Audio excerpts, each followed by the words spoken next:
Hello everyone, welcome to my channel everyday edge. So today అయితే మనము వంకాయతో ఒక special curry చేయబోతున్నాం. సో దానికైతే ఫస్ట్ మీరు ధనియాలు అలాగే వేరుశనగ పప్పులు అయితే ఫస్ట్ ఫ్రై చేసుకొని గ్రైండ్ చేసుకొని పేస్ట్ చేసుకొని పక్కన పెట్టుకోండి.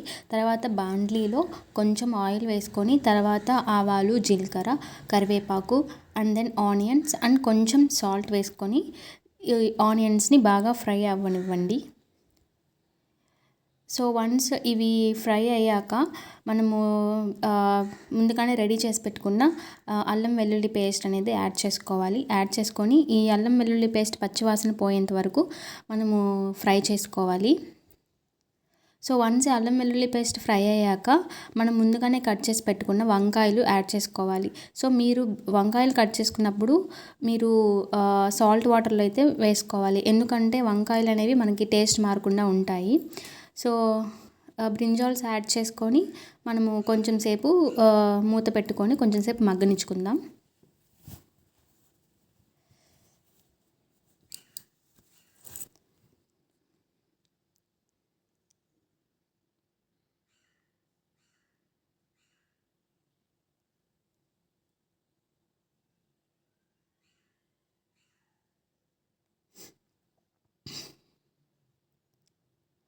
సో వంకాయలు అనేవి మగ్గాక మనం ముందుగానే రెడీ చేసి పెట్టుకున్న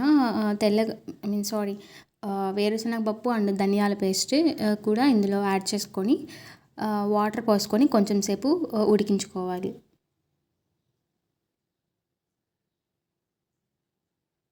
చూసారా, మనకి అయితే ఉడికింది.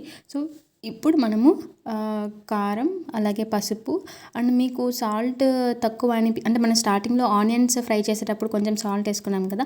సో సాల్ట్ తక్కువ అనిపిస్తే మీరు ఈ టైంలో సాల్ట్ కూడా యాడ్ చేసుకొని కొంచెం వాటర్ పోసుకొని బాగా మగ్గనివ్వాలి.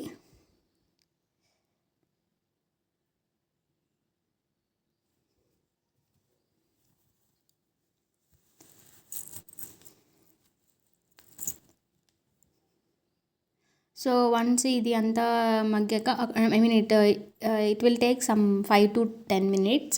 సో బాగా మగ్గుతుంది. సో బాగా మగ్గాక మనకి కర్రీ అనేది రెడీ అవుతుంది. సో ఎప్పుడు వంకాయ పులుసు, గుత్తి వంకాయ, వంకాయ వేపుడు, వంకాయ పచ్చడి కాకుండా ఇలా ట్రై చేసుకొని చూడండి. సో ఇది చపాతీలోకి బెస్ట్ కాంబినేషన్ నేను చెప్తాను, బట్ రైస్లోకి అంతగా అనిపించదు. That's the video and thank you for watching. Please like, share, comment and subscribe. Bye bye.